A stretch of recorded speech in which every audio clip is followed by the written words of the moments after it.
10% આર્થિક રીતે પછાત વર્ગ માટે અનામત મેળવનાર જ્ઞાતિઓ માટે પ્રમાણપત્ર આપનાર અધિકારીને નિયત કરાયા છે। મામલતદાર અને તેમનાથી ઉપરના અધિકારીઓ પ્રમાણપત્ર આપશે। જિલ્લા મેજિસ્ટ્રેટ, અધિક કલેક્ટર, કલેક્ટર અને મામલતદાર સુધીના અધિકારીઓનો સમાવેશ કરવામાં આવ્યો છે। આ પ્રમાણપત્ર ખોટું કે અધિકારી પ્રમાણપત્ર આપવાનો ઇનકાર કરે તો તેના પર અપીલ કરવાનો અધિકાર પણ અપાયો છે। જે અધિકારીએ પ્રમાણપત્ર આપવામાં આવ્યું હોય તેનાથી ઉપરના અધિકારી સમક્ષ અપીલ કરશે। આ અપીલનો 30 દિવસમાં નિકાલ કરવાનો રહેશે। રાજ્ય સરકારે આ અંગે બહાર પાડેલા પરિપત્રમાં સ્પષ્ટ રીતે કુટુંબની આવક 8 લાખની મર્યાદા માટે નક્કી કરી છે। 8 લાખની આવકમાં કૃષિ વ્યવસાય કે વેપાર ધંધાની આવક પણ ગણવામાં આવશે। જે વ્યક્તિને પ્રમાણપત્રની જરૂર હોય તે વ્યક્તિ નાણાકીય વર્ષના આવકના સાધનથી આવકની ગણતરી કરવામાં આવશે।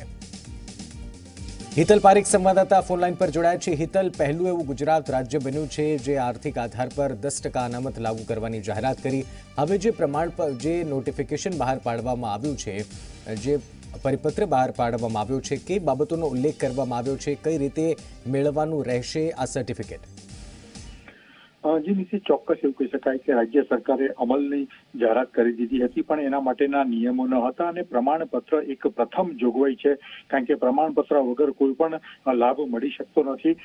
એટલે હવે પ્રમાણપત્ર કોણ આપશે, એ પ્રમાણપત્ર કોઈ અધિકારી ન આપે તો તેમાં ક્યાં અપીલમાં જવું, ખોટું પ્રમાણપત્ર હોય તો ક્યાં અપીલમાં જવું, આ તમામ પ્રકારની જે ગાઈડલાઈન છે એ પરિપત્રમાં બહાર પાડવામાં આવી છે।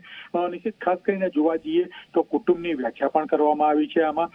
એટલે એવું ચોક્કસ કહી શકાય કે પ્રમાણપત્ર મામલતદાર અને મામલતદારથી ઉપરના કક્ષાના અધિકારીઓ આ પ્રમાણપત્ર ઇસ્યુ કરી શકશે અને તેનો સીધો આધાર છે જિલ્લા કલેક્ટરથી માંડીને તમામ લોકો આ પ્રમાણપત્ર ઇસ્યુ કરી શકશે। સાથે સાથે જોવા જઈએ તો કોઈ પણ વિવાદ ઉભો થાય કે અપીલમાં જવાની જરૂર પડે તો જે અધિકારીએ પ્રમાણપત્ર ઇસ્યુ કર્યું હોય એના ઉપલા અધિકારી સાથે અપીલ કરી શકાશે ને આ અપીલ છે 30 દિવસની મર્યાદામાં તેનો નિવેડો લાવવાનો રહેશે। એ પ્રકારની પણ એમાં ઉલ્લેખ કરવામાં આવ્યો છે। સાથે સાથે જે આવકની વાત કરવામાં આવી છે, 8 લાખની આવક, એ આવકમાં પગારની આવક છે, કૃષિની આવક છે, વેપાર ધંધાની આવક છે, એનો સમાવેશ કર્યો છે અને કુટુંબની જે વ્યાખ્યા કરી છે, જેને પ્રમાણપત્ર લેવાનું છે એના માતા પિતા અને 18 વર્ષથી નાના એના ભાઈ બહેન હોય તો તેનો ઉલ્લેખ કરવામાં આવ્યો છે કુટુંબની વ્યાખ્યામાં। એટલે તમામ જે વિઘ્નો હતા એને હવે રાજ્ય સરકારે દૂર કરી દીધા છે અને એવું ચોક્કસ કહી શકાય કે હવે બિન અનામત જ્ઞાતિઓને જે 10% અનામત આપવામાં આવી છે એનો સીધો લાભ